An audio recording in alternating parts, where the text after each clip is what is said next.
Australian red mallee burl is one of my favorite woods to work with. I love its colors, its characteristics. It's very hard, it's heavy, it's a little pricey, but it's rewarding.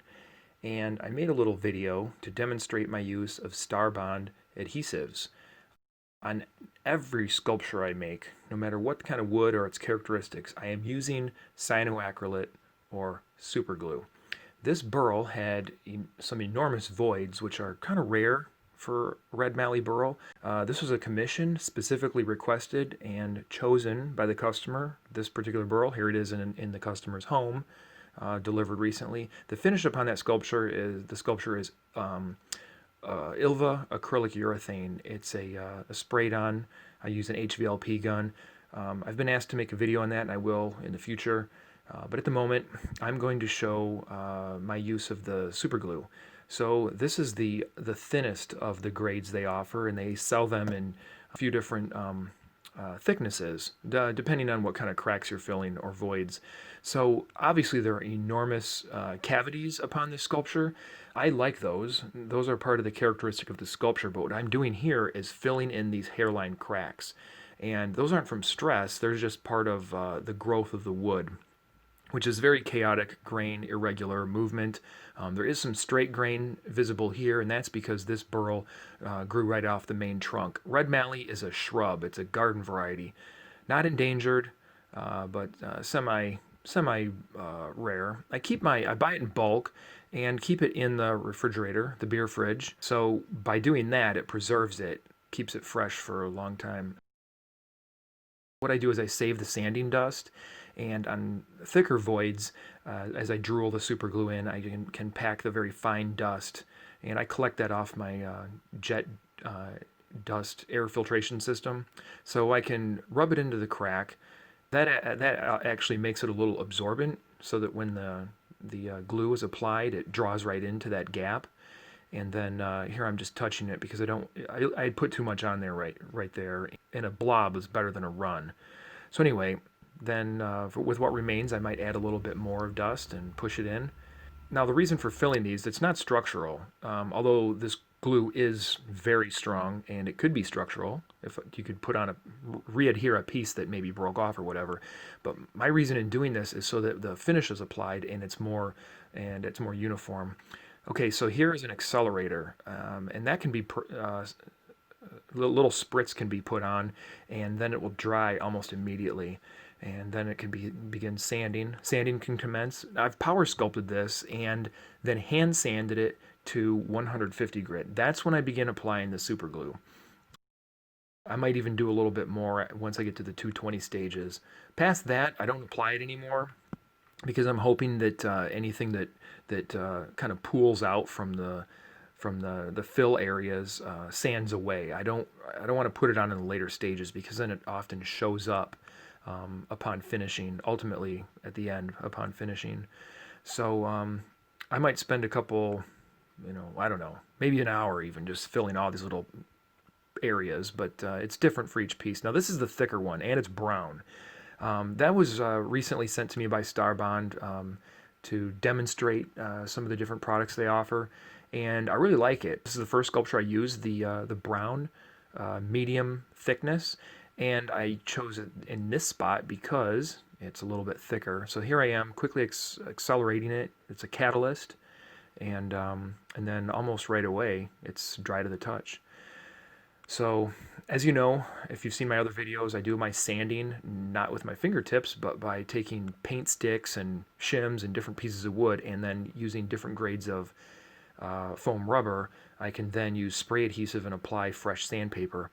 Now here I've gone over it, and you can see there's a little bit of a remnant. The void has been lessened, but there still exists a little bit. Then I can go back to the thin super glue and just touch it in there, and that brings it up closer to the surface again. See, it's a little bit low, so that I can take that loose dust and just press it in there.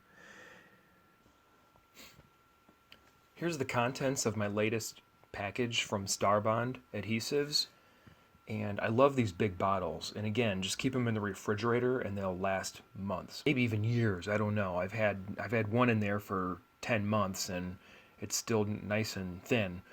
I used to make numerous trips to the hardware stores buying the popular cyanoacrylate glue from Gorilla Glue or from Loctite and whatever. What a waste of time. Just buy the big bottle and continually fill the little ones.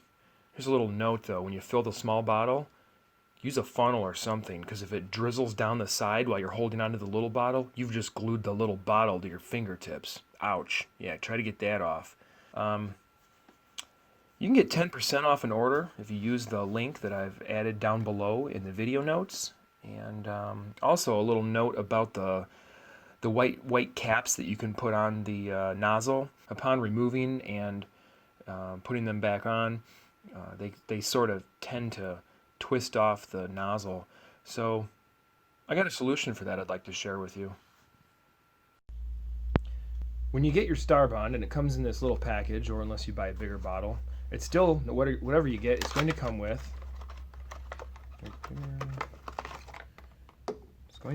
a couple of these tips. That's good. That's good. And a little baggie of these little guys. Now, so you remove the cover, and to use this stuff, you'll of course right away put this on there, or after you open the seal. I'm not going to open this one yet. Don't need it yet, but I want to show you. I did this for years. It's just ridiculous. Okay. Well, we don't want the glue to dry. Put that on there. Ain't necessary. It's completely worthless. Now you'll trim that to whatever, the farther down you go, it's going to open the hole up. Okay, now air's getting in there. You're going to have a problem. The first few times buying these, I was like, oh, I don't get the use of these tiny little. Look how little these are. That's very small. Hey, no focus? All right, fine, whatever. It's really small. So you just take that, put it right on top. Okay, now you can very delicately apply a very tiny amount. You could even fix a crack in your thumbnail, fingernail, whatever. All right, so sometimes you'll get it to where it dries a little bit right there in that last tip. Just cut it off. And then I never use the cap. I don't ever pull this little guy off there. I just leave it like that. And I'll tell you, my productivity has been way down since March.